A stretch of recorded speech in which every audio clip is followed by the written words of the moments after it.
Yung ibang mga artista ay may collection ng mga kotse. Alam mo bang may mga Pinoy celebrities na ang trip nila? Private jets. Wow. Yes, eroplano. At yung presyo ng mga ito, naku, nakakalula. May isang singer nga na nagmamay-ari ng Gulfstream G550 na ang presyo, 660 million pesos. Wow. Yung isang celebrity naman, yung private jet niya ay katulad ng kay Elon Musk na ang presyo, 1.7 billion pesos. Wow. At mayroon pang isa na may Boeing 737 na kapareho ng nakikita natin sa mga commercial airlines na ang presyo, 2.5 billion pesos. Wow. Sino-sino ang mga Pinoy celebrities na ito? Naku, kumapit ka. Dahil ito ang top 5 private jets ng mga Pinoy celebrities. Ang pagkakaroon ng pribadong eroplano ay simbolo ng karangyaan at tagumpay. Hindi lamang ito nagpapakita ng estado sa buhay, kundi nagbibigay din ng kaginhawaan at kalayaan sa pagbabiyahe. Hindi na kailangan pumila pa sa airport o bumili ng plane ticket dahil anytime you want, pwede kang bumiyahe sa ere. Ito ang ilang mga Pinoy celebrities na nagmamay-ari ng private jet. Number 5, Jose Marie Chan. Ang kanyang private jet, Gulfstream G550. Ang iconic singer at business tycoon na si Jose Marie Chan ay hindi lamang kilala sa kanyang mga kanta, kundi kilala rin siya sa pagiging low-key pagdating sa kanyang yaman. Sobrang humble. Never mong makikita ng kayabangan sa katawan. Ayon sa ilang mga threads, siya ay nagmamay-ari ng isang Gulfstream G550 na nagkakahalaga ng humigit kumulang 660 million pesos. Wow. Ang G550 ay kilala sa kanyang mahabang range at advanced avionics na nagbibigay daan sa mga pasahero na maglakbay ng komportable. Sa totoo lang, hindi ko inexpecto kay Jose Marie Chan. Number 4, Willie Revillame. Ang kanyang private jet, Fairchild Dornier 328. Ang kilalang TV host at komedyante na si Willie Revillame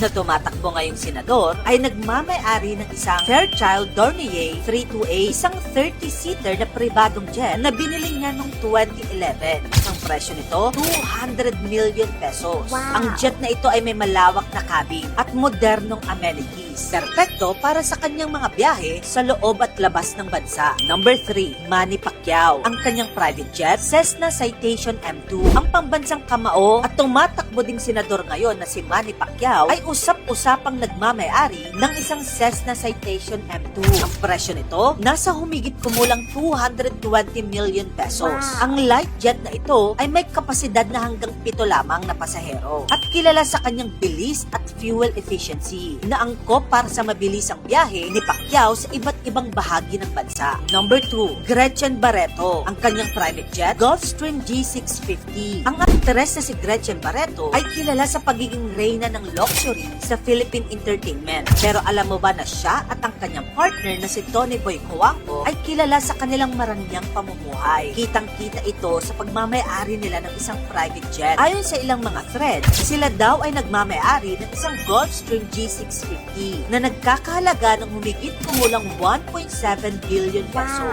Wow. Ang G650 ay isa sa mga pinaka-prestigious business jets. Actually, yung mga ilang mga tech billionaire sa US, ito ang kanilang mga private jet. Katulad na lamang ni Elon Musk at ni Mark Zuckerberg. Wow. Kilala ang Gulfstream G650 sa kanyang bilis, mahabang range, at luxurious na interior. Number 1, Chavit Singson. Ang kanyang eroplano, Boeing 737. Ang negosyanto at dating gobernador na ngayon ay tumatakbo ring senador na si Chavit Singson ay nagmamay-ari ng isang Boeing 737, isang malaking eroplano na ginagamit niya sa kanyang mga negosyo at personal na biyahe. Ang Boeing 737 din ang karaniwang ginagamit ng mga commercial airlines dahil napakalaki ng seating capacity nito. At alam mo ba ang presyo ng 737? Ito ay tinatayang nagkakahalaga ng 2.5 billion pesos. Wow. Kilala ang 737 sa kanyang malawak na capacity at matagalang paglipad na perpekto para sa malalayong biyahe at pag-accommodate ng maraming pasahero. Talaga namang ibang level ng karangyaan ang pagkakaroon ng pribadong eroplano. Ikaw,